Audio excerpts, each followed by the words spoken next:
नमस्कार। DP news point में आप सभी का एक बार फिर से स्वागत है।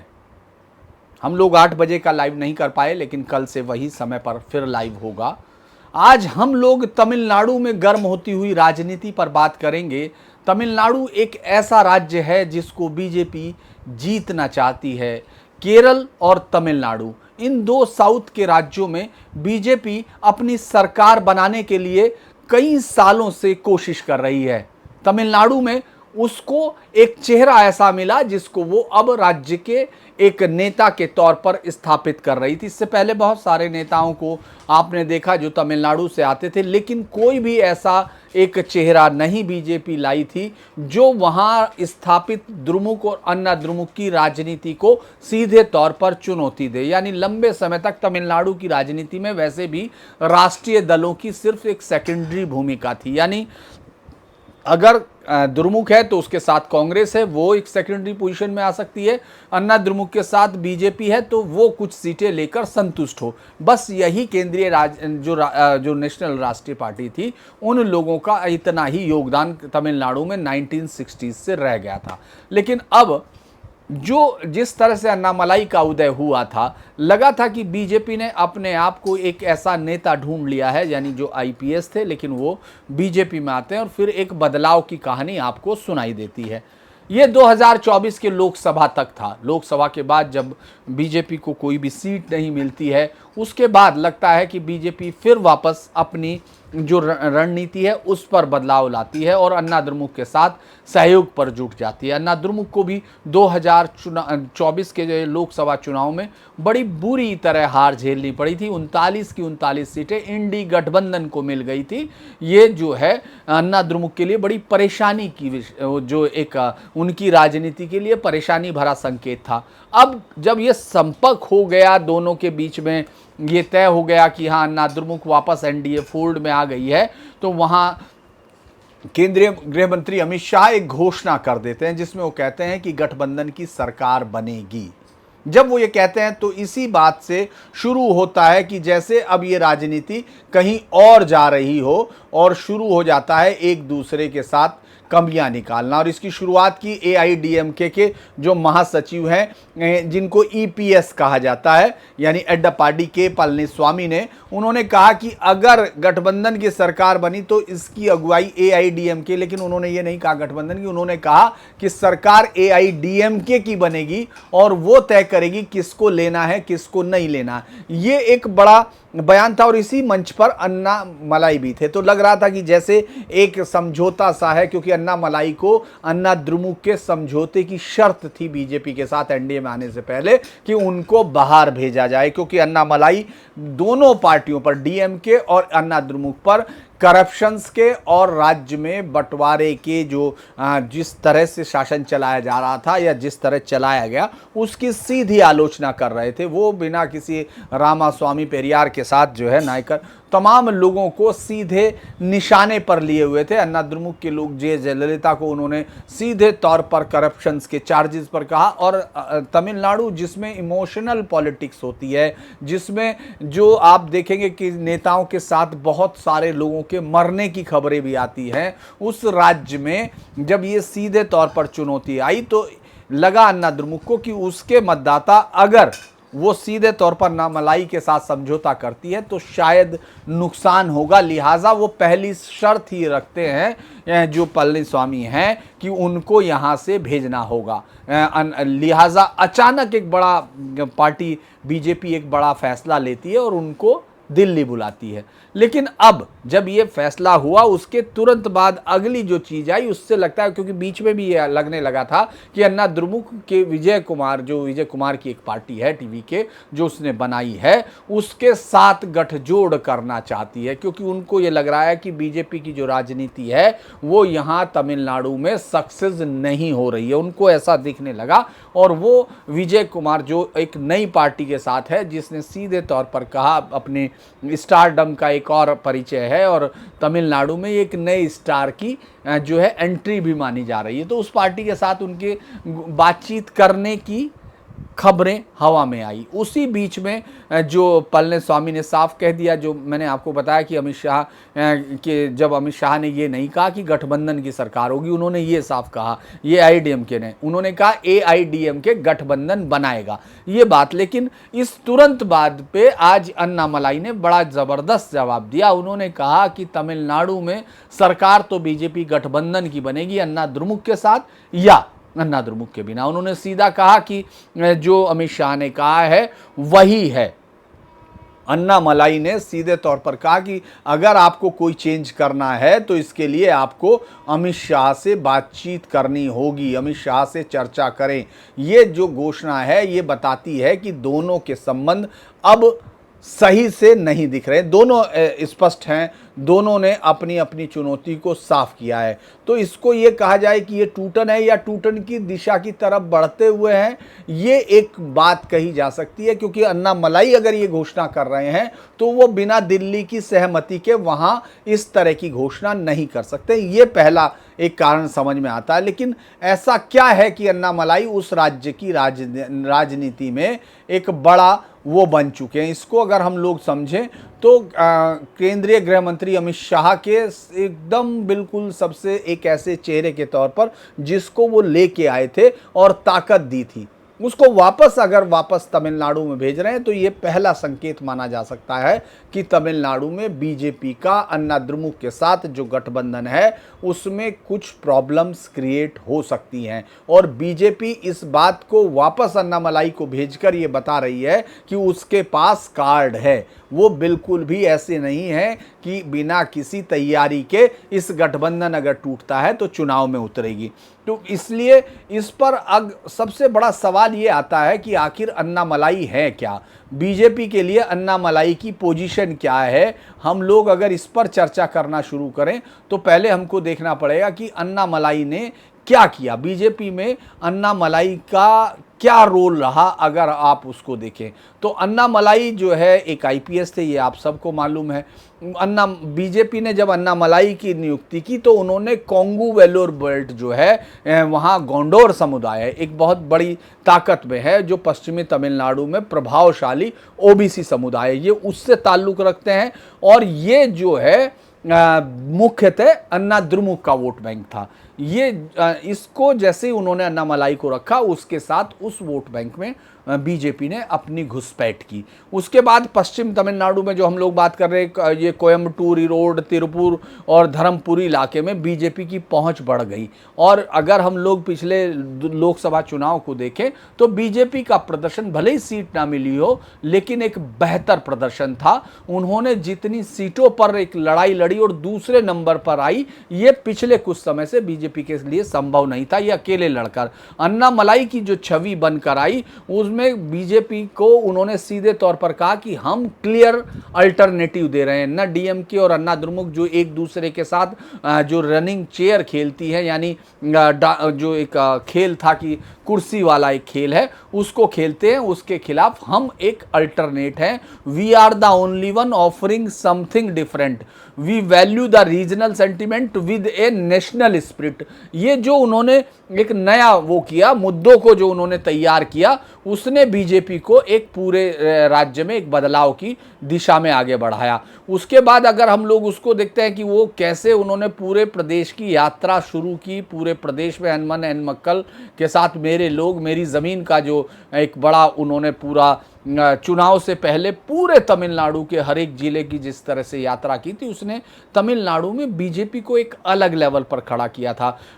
उन्होंने चक्रयुद्ध पार्टी कहा था DMK को। DMK has a layer like an onion, they have the media the companies. उन्होंने कहा कि उनके पास सब कुछ है, एक प्याज की तरह जिसके छिलके उतारते चले जाइए लेकिन आपको पता नहीं चलेगा कि आखिर में क्या है। DMK पर सीधे तरह कहा और जातिवाद के लिए सीधे तौर पर द्रविडियन मॉडल को जिम्मेदार दिखाया। ये कभी भी कोई मान नहीं सकता था। अगर आपको कहें कि तमिलनाडु की राजनीति को अगर आप पिछले कुछ समय से स्टडी करें तो 1930 से ये शुरू हो गया था, जब रामास्वामी स्वामी पेरियार का उदय हुआ था, तब से जातिवाद वहाँ की राजनीति का एक ध्रुव सत्य है। उसको सीधे तौर पर पहली बार किसी नेता को चुनौती देते हुए हमने देखा। उनका एक बयान था 470, the Dravidian model has not been able to resolve issue like the two tumbler system and caste discrimination. उन्होंने जो कास्ट डिस्क्रिमिनेशन है ये सिस्टम खतरनाक वो नहीं कर पाया, और इसी के साथ एक पूरा जो लड़ाई का जो कैंपेन है वो उन्होंने तैयार किया था तमिलनाडु में। अगर आप गौर करते हैं, उन्होंने कहा कि जो गोंडौर समुदाय है उसको तो पूरी ताकत के साथ जोड़ ही दिया, और साथ ही साथ उन्होंने यूथ पर एक बड़ा काम किया। और चूंकि एक ईमानदार आईपीएस के तौर पर वो अपने आप को बड़ा एक अल्टरनेट बना चुके तमिलनाडु में, और अचानक ऐसे ही समय पर बीजेपी को उनको भेजना पड़ा। तो अब बीजेपी ने जो पिछले समय में जो वोट हासिल किया उसमें डीकेवी पार्टी यानी देवेंद्र कुल्लू वेल्लोर और अरुणा थथियार ये पार्टी भी थी, इनको शामिल करके उन्होंने ये वोट हासिल किया था 2021 में, लेकिन 2024 में थोड़ा सा कमज़ोर पड़ा था। और जहां डीकेवी वोट इलाका था, जैसे तेनकासी था, तिरुनेल वैली में था, यहाँ पार्टी हार गई थी, क्योंकि जो स्थानीय मुद्दे थे उन पर बीजेपी को अभी समय लगता है। यानी जिस तरह से बीजेपी ने एक लीडर तो आपने खोज लिया, लेकिन उस लीडर को अभी ग्राउंड तक अपनी पार्टी को ले जाने के लिए समय चाहिए था। वो बीजेपी ने, चूंकि इसको स्टालिन एक बड़ी चुनौती के तौर पर और विपक्षी जो एक एकता है उसके इर्द गिर्द स्टालिन एक पूरा नैरेटिव बुन रहे हैं, इसीलिए बीजेपी ने इस चुनाव के लिए यानी इस विधानसभा चुनाव के लिए बड़ी तैयारी के तौर पर अन्ना द्रमुक के साथ हाथ मिलाया था। हालांकि हम लोग अगर ये ब्राह्मण जो वोटर्स था वो भी धीरे धीरे बीजेपी के साथ जुड़ता मिला, शहरी क्षेत्रों में था, इससे पहले ये डीएमके और कांग्रेस के पास था, और इसका समर्थन धीरे धीरे अन्ना मलाई की तरफ बढ़ा, वो भी इसलिए क्योंकि उनकी क्लीन इमेज है। इसी तरह से कोंगू वेल्लार मैंने बताया कि ये अन्ना द्रमुक का इलाका था, जिसको अब 30% वोट शेयर बीजेपी के पास गया। ये एक बहुत बड़ी कामयाबी है अगर उसको देखते हैं। अब मुझे लगता है कि इसके बाद अगर हम लोग ये देखें कि तमिलनाडु में इस वक्त होना क्या है, तमिलनाडु में इस समय जो पार्टियां इस समय सत्ता में हैं और वो जो डीएमके है उसका वोट बैंक क्या है, वो क्या कहता है, और इसके साथ साथ जो इनके पास है अन्ना द्रमुक और बीजेपी मिलकर उसको किस तरह से चुनौती दे सकते हैं, ये अगर हम लोग स्टेट वाइज देखें, मैं उस जातीय आधार पर बता रहा हूं, क्योंकि तमिलनाडु की राजनीति को जातीय आधार पर ही समझा जा सकता है, इसके अलावा उसको समझने का और कोई तरीका नहीं है। अगर डीएमके की बात करते हैं तो मुख्यतः वेल्लालार, नाडार और मुडालियार ये जो लोग हैं, और दलित, विशेषकर दलित जिसके पेरियार उपजाति है, और मुस्लिम और ईसाई अल्पसंख्यक, ये उस पार्टी के साथ सीधे तौर पर खड़े हैं। और एक अर्बन मध्यम वर्ग है जो ओबीसी का जो पूरा वो है, वो अर्बन में विशेषकर चेन्नई, मदुरै और कोयम्बटूर जैसे इलाके, वहाँ उनकी बहुत ताकत है। उत्तर तमिलनाडु सबसे बड़ी ताकत डीएमके की है, जिसमें चेन्नई है, विल्लुपुरम है, तिरुवल्लूर है, केंद्रीय और दक्षिण जिलों में जैसे तिरुचिरापल्ली और मदुरै, यहाँ उसकी मजबूत पकड़ है। उस तरह से अब कोशिश उसने अपने आप को ये की है कि वो एक जो अल्टरनेट है सेकुलर पॉलिटिक्स का, और बीजेपी पर वो अटैक इसी तरह करते हैं कि वो हिंदूवादी उन संगठनों का हिस्सा है, इसीलिए वो ज़्यादातर आप हिंदुज़म को आप देखें किस तरह से मलेरिया या इस तरह डेंगू या इस तरह की चीज़ों का इस्तेमाल किया, और वो कोशिश करते हैं कि वहाँ हिंदू वर्सेस रेस्ट के वोट को डीएमके पूरी ताकत के साथ अपने पास रखे, और जो ये समुदाय हैं इनको वो अपना वोट बैंक मानती है। अब इसका मुकाबला अगर आप अन्ना द्रमुक से देखें तो उसके पास ज़्यादातर थेवर है, मुरुगन, मारवाड़ जो क्षत्रिय जातियां वहाँ मानी जाती हैं कुछ और, उनके साथ है गोंडोर, मैंने आपको बताया जो कोंगू वेल्लावालार है पश्चिमी तमिलनाडु में, इसमें 30% तक बीजेपी ले चुकी है। खुद कुछ हद तक नादर और जो दलितों का एक हिस्सा है वो अन्ना द्रमुक को देता रहा है। तो ये एक बेसिक वोट था। अब अगर आप उसके इलाके को देखना चाहें तो वो साउथ तमिलनाडु में, जिसमें रामनाथनपुरम है, थैनी है, मदुरै में तो आपको मालूम है किस तरह से डीएमके का जो स्टालिन का बड़ा भाई था वो उसका बहुत ज़्यादा एक समय में ताकत थी, लेकिन जैसे ही सत्ता का जो हस्तांतरण जो है स्टालिन को हुआ, जो छोटा बेटा था उसके बाद से वहाँ खत्म हुआ, और वहाँ उनका पश्चिमी तमिलनाडु में वो वही गोंडोर बहुल है, तो वहाँ इनकी वोट थी जो अब बीजेपी की तरफ जाती है। ग्रामीण क्षेत्रों में एआईडीएमके जो एमजीआर के समय से ही प्रभावशाली थे। तो ये उसके पास एक अपना वोट बैंक है। अब जो नई पार्टी के तौर पर अगर कुछ जातीय है, जैसे पीएमके है, वो वन्नियार बेस्ड पार्टी है, यानी जहां वन्नियार है वहां है मोस्ट बैकवर्ड क्लास, एमबीई में उसको माना जाता है सबसे ज़्यादा। और ये नॉर्थ तमिलनाडु के विल्लुपुर, कांचीपुरम, वेल्लोर, धर्मपुरी या तिरुवनंतपुरम, इन तमाम इलाकों में उसका बहुत मजबूत इलाका है। वन्नियार बहुल जितने भी ग्रामीण इलाके, वहां पीएमके पूरी ताकत के साथ खड़ी है। खुलकर एक जातिवादी पार्टी है, वो वन्नियार हितों के लिए सीधे तौर पर चैलेंज करती है, उनके आंदोलन बनाती है, और कभी एआईडीएमके और कभी वो बीजेपी की तरफ आती है। बीजेपी का जो सपोर्ट बेस है वो अभी बनना शुरू हुआ है, उसमें ब्राह्मण, आयंगर और अय्यर हैं, वो तमिलनाडु में जो 3% से भी ज़्यादा नहीं है, तो लिहाजा उनका कुछ उन्हीं की पार्टी ये पहली मानी जा रही थी, चूँकि नॉर्थ में भी यही था, साउथ में भी उसी अंदाज में उस पार्टी को पोर्ट्रे किया गया। उसी तरह से कुछ गोंडर जातियां हैं, वन्नियार, शहरी निचली जातियां जो संगठन के साथ आई, और हिंदुओं का युवा वर्ग उसके साथ जुड़ रहा है, जो जातियों की राजनीति से अलग है। यही वो युवा वर्ग है, पूरे देश में आपको दिखेगा कि वो पूरा सोशल मीडिया पर एक्टिव होता है, वो लड़ता है और उन सब के साथ वो जुड़ता है। वो अब ये शहरी क्षेत्रों में इसका जो मैंने कहा, क्योंकि वहाँ ब्राह्मण आबादी है या वहाँ जातीय गठबंधनों में थोड़ा सा ढिलाई होती है, तो वहाँ इनकी ताकत है। कोयम्बटूर, सलेम, मदुरै के कुछ हिस्से हैं, और पश्चिमी तमिलनाडु में कहीं अलग अलग उसको ताकत मिली है। तो वो जो मुस्लिम्स जहाँ वक्फ बोर्ड की प्रॉपर्टीज़ और इन सब को लेकर इशू है, वहाँ तमिलनाडु में इनको काफ़ी ताकत मिली, खास तौर पर जहाँ दंगों की एक समस्या हुई, जहाँ आतंकी हमले हुए, उन सब जगह पर बीजेपी ने अपने आप को मजबूत किया, लेकिन कोई स्थायी जातीय आधार उस पर नहीं है। अब एक जो इस बार का है, जिसको लेकर अन्ना द्रमुक और बीजेपी के बीच में जो दरार आपको दिख रही है, वो तमिलगा वेट्री कलगम पार्टी है, यानी टीवी के विजय की पार्टी है। अभी तक इसका जातीय आधार पूरी तरह साफ नहीं, हालांकि क्रिश्चियन बेल्ट को अपनी तरफ अट्रैक्ट कर रहा है, और चूंकि फिल्म स्टार का जो एक तमिलनाडु में एक अधिकार रहा है, जो 18 से 35 साल का वर्ग है, वो इसके साथ जुड़ा हुआ है, जिसमें सभी जातियां हैं, खासतौर से चेन्नई, मदुरै और तिरुनेलवेली, यानी ये वो जिले हैं जहां सब पार्टियां लड़ेंगी, लड़ाई होगी, और इसकी भी कोशिश ये है कि वो पूरी ताकत के साथ इस जो समुदाय, इन तमाम सीटों पर बाकी सबसे आगे लगे। अगर हम जातीय समूहों की बात कर रहे हैं, तो वन्नियार जो है वो वेल्लुपुर, विल्लोर और तिरुनेलवेली है, जहां कभी वो पीएमके, कभी एआईडीएमके और बीजेपी के साथ जाता है। ये पीएमके का वोट बैंक है। थेवर मैंने आपको बताया किस तरह से एआईडीएमके का वोट बैंक है। गोंडर भी एआईडीएमके और बीजेपी में अब बट रहा है।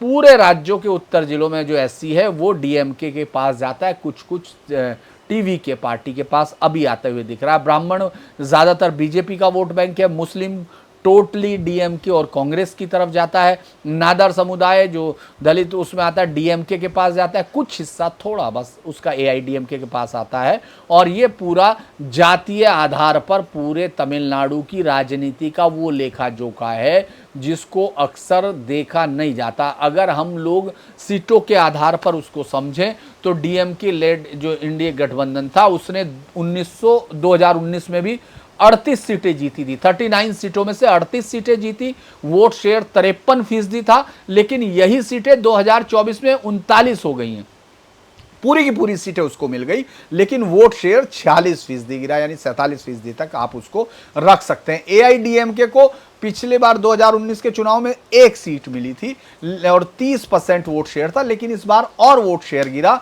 उसको 0 सीट मिली और उसने 7 सीटों पर जमानत खोई है। यही जो चेंज है, ये बीजेपी को ताकत दे रहा है। इस बार उसको 23%, पिछली बार कहा 2019 में 30, और इस बार कितना 23% वोट बैंक मिला। अब बीजेपी की बात करते हैं। बीजेपी को 0 सीट 2019 में मिली, इस बार भी 2020 में भी उसको सीटें मिली, लेकिन वोट शेयर जो उसका 3.66 था, आप इस पर गौर कीजिए, वो 18.28, और पूरे एनडीए को 19% से ज्यादा वोट बैंक मिला, 20% तक मिला, जो बीजेपी को यह ताकत दे रहा है कि वो अन्ना द्रमुक को सीधे तौर पर चैलेंज करके कह रही है कि आपको गठबंधन धर्म निभाना पड़ेगा और गठबंधन की सरकार बनेगी। अगर आप आना चाहते हैं तो ठीक है, नहीं तो हम आपके कुछ ही दूर हैं। और मुझे लगता है कि ये जो पलानीस्वामी का जो अंतर है, उसको जो की कोशिश भी यही थी कि वो बीजेपी को अपना वोट ट्रांसफर होते हुए नहीं देखना चाहते, क्योंकि बीजेपी को वोट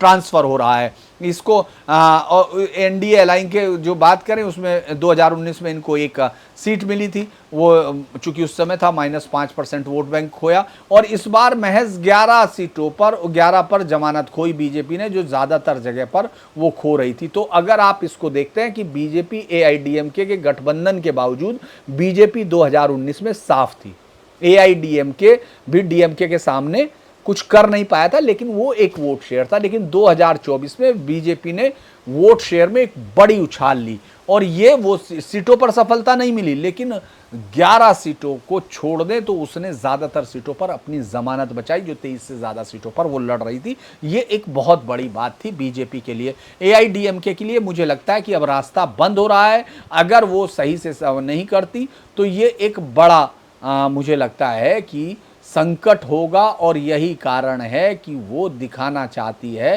कि इस परीक्षा में इस वक्त वो बड़ी लड़ाई पर है। तो देखना होगा कि ये क्या होता है। हम अगली खबर की तरफ चलते हैं कि अब एक बड़ा इंटरेस्टिंग सा महाराष्ट्र में समीकरण हो गया है। हालांकि मुझे लगता है ये बहुत जल्दबाजी होगी, लेकिन कहा जाता है कि बीएमसी का चुनाव अभी वहाँ हो रहा है, तो बीएमसी जब भी आती है तो महाराष्ट्र की राजनीति में कई नई समीकरण बनाती है, और ये भी कहते हैं कि जो चलती हुई राजनीति उसको उलट देती है। कल फडणवीस ने एक सम्मेलन में उद्धव को इशारा किया था कि अब वहाँ 2029 तक तो वहाँ कुछ होना नहीं है, तो लिहाजा अगर आप आना चाहें तो हमारी तरफ आ सकते हैं। वो एक इशारा था, और आज जो है वो वहां मुलाकात करते हैं। वो मुलाकात कौन? उद्धव ठाकरे मुलाकात करते हैं, और ये विधान परिषद के सभापति की बीच में ये मीटिंग हुई है, और 20 मिनट तक ये मीटिंग चली। बैठक में उनका बेटा आदित्य ठाकरे भी थे, और इससे एक नई संभावना पैदा हो रही है। ये भी कहा जा रहा है कि शायद ये बदलाव की राजनीति, हालांकि चूंकि जो बाहर अंदर बात होती है वो बाहर नहीं होती, लोग सिर्फ मैसेज समझते हैं। आदित्य ठाकरे ने कहा कि मुख्यमंत्री को हम लोगों ने एक ज्ञापन दिया है जिसमें लिखा है कि पहली कक्षा से तीन भाषा नीति क्यों नहीं होनी चाहिए, जबकि ये बात कहा जा रहा था कि ये पहले मिलना भी नहीं चाह रहे थे, और अचानक 24 घंटे में ये दूसरी मुलाकात हो जाए, तो ये ऐसे समय में कुछ जो लोकसभा के लिए, माफ कीजिए बीएमसी के लिए नए समीकरणों की बात की जा रही, क्योंकि 25 साल तक ये दोनों पार्टियां साथ रही। उद्धव की सत्ता में जाने की जो झलक थी, और जिस तरह से उनका ये मानना था कि उनको मुख्यमंत्री बनना, और उन्होंने कई सारे आरोप लगाए थे, उसके बाद ये डिवीजन हुआ और अब दोनों भाई मिले थे। लेकिन कल ये लगा कि वो दोनों भाइयों के बीच में भी वो गठबंधन बहुत इंपॉर्टेंट नहीं हो सकता, खासतौर से बीएमसी में। और बीजेपी ये चाहती है कि बीएमसी को वो किसी भी तरह रख सके, तो इसको एक ऐसे गठबंधन के तौर पर देखा जा रहा है कि शायद बीएमसी के लिए ये एक बड़ा बदलाव हो। बीएमसी के लिए शायद ये चाहे कि सरकार जो है बीजेपी बीएमसी में कुछ ज्यादा हिस्सा उद्धव को देकर मना ले और उसको अपने फोल्ड में ले आए, ताकि 2029 के चुनाव तक उद्धव जो है वापस उस पार्टी में हो। हालांकि ये सवाल बार बार हो रहा है कि शिंदे की नाराजगी है, लेकिन बीजेपी को वो ज्यादा मुफीद है, क्योंकि उनका वोट बैंक आज नहीं तो कल शिंदे के साथ जो है शिंदे के उसमें हो सकता है कि वो जल्दी शामिल हो। तो मुझे लगता है कि अगर हम लोग इसको देखें, ये एक बड़ा इंटरेस्टिंग बदलाव है। हालांकि इस पर सिर्फ चर्चाएं हैं, मुझे नहीं लगता कि बहुत ज़्यादा उस पर अटकलें ज़्यादा हैं। अगर वो आते हैं तो ये एक बड़ा बदलाव होगा मराठी वोट बैंक को लेकर। बीजेपी, चूंकि बीजेपी थोड़ा सा असहज भी है, हालांकि उसने बड़ी जीत हासिल की थी, लेकिन फिर भी ये एक बड़ा राजनीति के अंदर का बदलाव है। यूँ तो उत्तर प्रदेश पर भी हम चर्चा कर सकते हैं, क्योंकि 21-22 से अखिलेश एक यात्रा शुरू कर रहे हैं। जो उनकी यात्रा शुरू होगी उत्तर प्रदेश के शामली से, ये वो सीटें हैं जहां कभी समाजवादी पार्टी जीत नहीं पाई है। आखिर वहां से अखिलेश शुरू कर रहे हैं, उस पर बात करेंगे, लेकिन मुझे लगता है उस पर हम डिटेल से अलग से चर्चा करेंगे। अब एक चूंकि ये चर्चा अब आ रही है। एनसीईआरटी की किताबों में और कई सारी चीजें खुल के आई हैं। मराठा सल्तनत पर एक चैप्टर दिया गया है और ये चैप्टर अगर पिछली बार से हम बदल के देखें, इसमें शिवाजी महाराज को सीधे तौर पर जबरदस्त कूटनीतिक और सच्चा दूरदर्शी बताया गया। किताब में कहा कि मराठाओं ने भारत की सांस्कृतिक विकास यात्रा में बेहतरीन योगदान दिया। शिवाजी एक समर्पित हिंदू थे जो सभी धर्मों का सम्मान करते थे।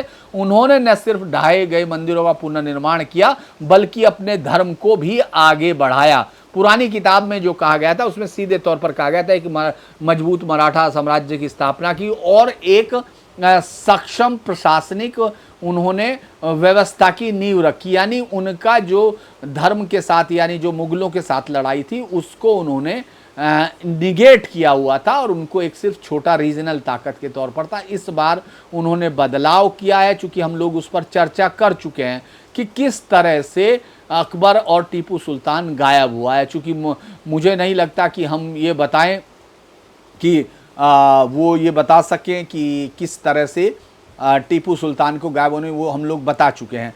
तो किताब में सीधे तौर पर वो बताया गया है कि जो ब्रिटिश साम्राज्य की शुरुआत के समय दिल्ली सल्तनत से ब्रिटिश साम्राज्य तक जो अक्सर लंबे समय से इस राष्ट्रवादियों की डिमांड थी कि वो काला अध्याय है इस देश का, तो इस किताब में उसको इतिहास का काला अध्याय करार दिया गया, जिसमें युद्ध, उत्पीड़न, धार्मिक कट्टरता, खून बहाने की घटनाओं की भरमार रही है।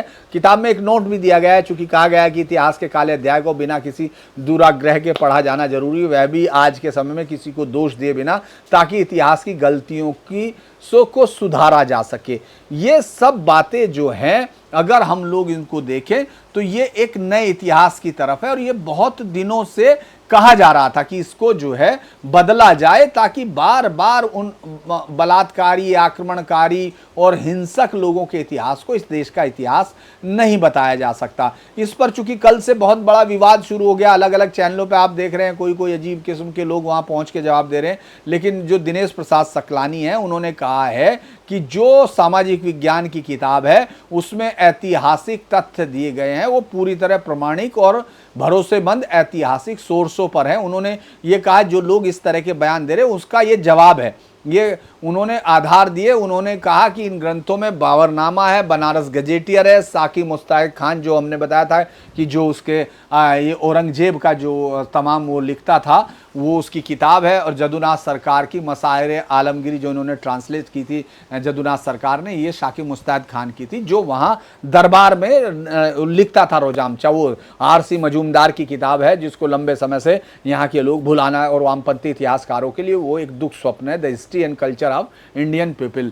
तो वो जो है ये इनको उन्होंने कहा है। तो मुझे लगता है कि ये मुद्दा अब बहुत लंबे अरसे से था जिसको हम अब कम से कम अब देख रहे हैं, बल्कि साइंस की किताब को भी उन्होंने थोड़ा सा चेंज किया है जिसमें ये बताया गया है अब साइंस की किताबों में जो भारत की खोज है उस पर चर्चा होने लगी है। देखिए बहुत सारे लोग तो गोबर और उसके साथ जोड़ते होंगे, लेकिन जो सबसे बड़ी चीज़ है कि अब साइंस की किताबों में कणाद ने परमाणु की अवधारणा दी थी, इस पर जो जिक्र किया गया है उसको साफ किया गया है और उसके लिए बाकायदा संस्कृत के श्लोक और उनके साथ बताया गया कि एक सिर्फ लोग बाहर डाल्टन का नाम ले दें या उसका नाम ले दें उससे ये खोज उनकी नहीं हो जाती। ब्रिटिश काल का जो मौत का आंकड़ा है वो तमाम चीज़ें उसमें दी गई हैं। तो मुझे लगता है कि ये एक बड़ी बात है जो हम लोग इस समय देख रहे हैं। एनसीईआरटी की एक सामाजिक विज्ञान की पाठ्य पुस्तक जो exploring society India and beyond में ब्रिटिश काल का जो अध्याय दिया गया है वो सबसे एक काल को सबसे काला अध्याय, क्योंकि ब्रिटिश काल में अकाल के उसके कारण भारत के उद्योग धंधे, शिल्प उद्योग, ये सब लिखा गया। 1835 से भारतीय शिक्षा में बदलाव आना शुरू किया, ये सारी चीज़ें आपको दी गई हैं, क्योंकि इससे पहले इसका कभी जिक्र नहीं होता था उनके काल को, बल्कि एक भारत में रेनेसा माना जाता था। 1 दर्जन से अधिक अकाल पड़े हैं, 50 से 100 मिलियन लोगों की मौत हुई है। अगर हम कहें ये 5 से 10 करोड़ लोगों की मौत हुई है।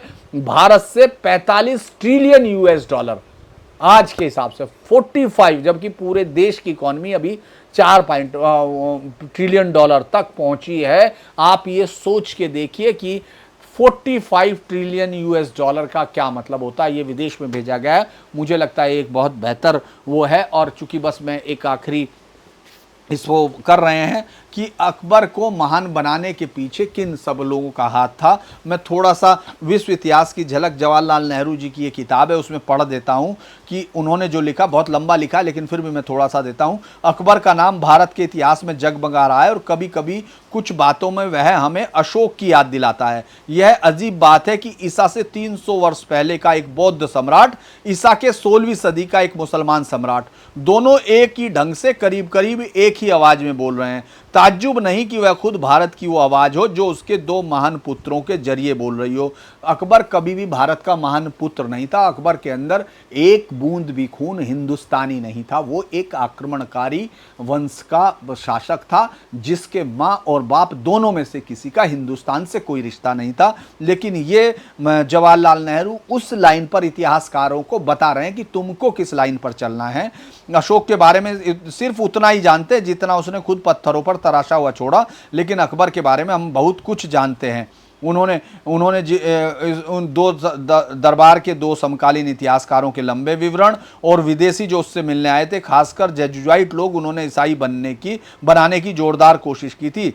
लेकिन वो अकबर के राज में मुगल राजवंश की जड़ जमी और उनको यहीं की धरती का पूरी तरह भारतीय नजरिए वाला बना दिया। ये मालूम होता है कि संयोग से अकबर एक बुद्धिमान स्वेच्छाकारी था, भारत की लोगों की भलाई के लिए जी तोड़ कोशिश करता रहता था। एक तरह से वह भारतीय राष्ट्रीयता का जन्मदाता माना जा सकता है। आप ये सोचिए आखिर ये कहाँ से आता है। जो लोग ये बोलते हैं ना कि मुगलों ने देश को एक किया, वो ये लाइन यहाँ से निकलती है। वो ऐसे समय में जबकि देश में राष्ट्रीयता का कुछ भी निशान न था और मजहब लोगों को एक दूसरे से अलग कर रहा था, अकबर ने जानबूझकर भारतीय राष्ट्रीयता के आदर्श को फूट डालने वाले मजहब, मैं जो लिखना इसको पढ़ना चाहूँ तो आप इसको किताब को खरीद के देख सकते हैं, पेज नंबर 390। चूँकि बहुत सारे अब हिस्टोरियन ऐसे खड़े हो गए जो अकबर को महान बनाने, क्योंकि जो शख्स 30,000 सिविलियन लोगों का, जिनका युद्ध से कोई मतलब नहीं और युद्ध हार चुके हैं, वो युद्ध उनकी सेना हार चुकी है, जोहर हो चुका, साका हो चुका, उसके बावजूद उन्हें 30,000 लोगों के कत्ल का सरेआम, कत्ल करता, स्लॉटर करता, उसको इतिहास में कभी भी मान नहीं कहा जा सकता। लेकिन ये इतिहास के जो हिंदुस्तान का दुर्भाग्य देखिए कि यहाँ के इतिहासकारों ने उसको इस देश का सहिष्णु बना दिया। वो कारण क्या था वो मैंने बताया। तो आज के लिए मेरा इतना ही। आपसे अनुरोध है कि आप इस वीडियो को लाइक कीजिए, सब्सक्राइब कीजिए, शेयर कीजिए। कल फिर हम 8 बजे से लाइव करेंगे। आज चूंकि कोई तकनीकी कमी की वजह से था, और जयपुर डायलॉग पर, माफ़ कीजिएगा, धीरेन्द्र डायलॉग पर आप लगातार क्राइम से संबंधित खबरों के लिए उसको भी सब्सक्राइब कीजिए। नमस्कार, शुभ रात्रि।